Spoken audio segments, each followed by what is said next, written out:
What up, YouTubers? How are y'all doing? I'm here to talk about Snoop releasing his debut, the one and only Doggystyle, from Death Row Records of November 23rd, 1993. Happy 31 years to this classic right here, and it's still an amazing classic of Death Row Records, man. You got amazing bangers like the G-Funk intro, Bathtub, Gin and Juice, the Shiznit, Lodi Dodi, and Murder Was the Case, and Serial Killer, and Who Am I? What's My Name? Snoop Doggy Dogg. My game goes on slow. My zit is hell and hit legit. Now I'm on parole. Stroll with the dog pound right behind me, singing that G. And the biggest brother with the biggest. And guess what?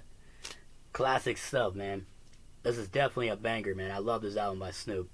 For all my N's and B's, Ain't No Fun and the Homies Can't Have None, and Doggy Dogg World, G's and Hustlas, Pump Pump. This is an amazing classic, man. An amazing classic by Snoop. And it was recorded and produced by Snoop's appearances, his buddy, of course, Dr. Dre. So following the Doggystyle's appearance on Dr. Dre's debut solo album, The Chronic, to which Snoop contributed significantly, the West Coast style and hip-hop beat he developed from Dr. Dre's first album continued on Doggystyle. Critics have praised Snoop for the lyrical realism that he delivers on the album and for his distinctive vocal flow. And he definitely got singles on here, Gin and Juice, What's My Name, Doggy Dogg World. And despite some mix and criticism of the album initially upon its release, the album earned recognition from many music critics as one of the most significant, and I mean the most significant albums of the 1990s. The 1990s, right here. As well as one of the most important hip-hop albums ever released. Much like, Dre's Chronic, the distinctive sounds of Doggystyle helped introduce the hip-hop subgenre of G-Funk to a mainstream audience, bringing forward West Coast hip-hop as a dominant force of the early mid-1990s. So it debuted at number 1 on the Billboard 200, selling at 806,858 copies in its first week alone in the United States, which was the record for a debuting artist and the fastest selling hip-hop album ever at the time. The album was included on the Source magazine's list of the 100 best rap albums, as well as Rolling Stone magazine's list of essential recordings of the 90s. About.com placed the album of all time. The album was certified 4-time platinum by the Recording Industry Association of America. By November 2015, the album had sold 7 million copies in the United States and over 11 million copies worldwide. This is just a classic, man. This is one of my favorites by Snoop right here, especially, Dre being the producer. This is definitely a hardcore, funky classic. Love this album. If you love West Coast rap, you definitely got to have this in your collection.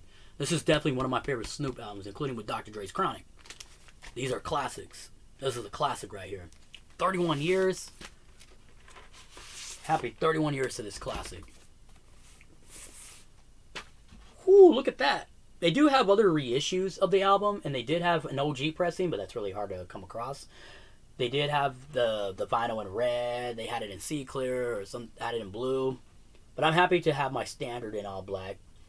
And it still plays well on my turntable, which is awesome. Awesome record. And I did buy this at White Rabbit Records, which was like a year ago, 2 years ago. Because I had a previous copy, but it was kind of tarnished. Wasn't too pleased.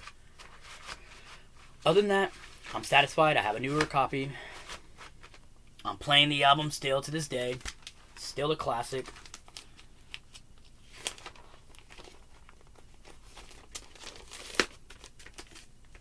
What is your favorite song off the album?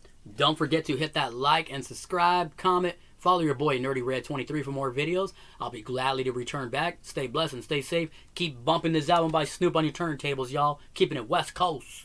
You already know. And you definitely have other guests on here. Of course, you got Dre, RBX, DOC, The Dog Pound, Corrupt and Daz, Nancy Fletcher. And of course, you got the Dramatics on here. Little Malik, a.k.a. Little Hershey Lope. You got everybody on here. Warren G, Nate Deal, Double G, The Lady of Rage. You got them all on here. Just amazing guest appearances on this album. Classic by Snoop forever. Alright, peace, y'all.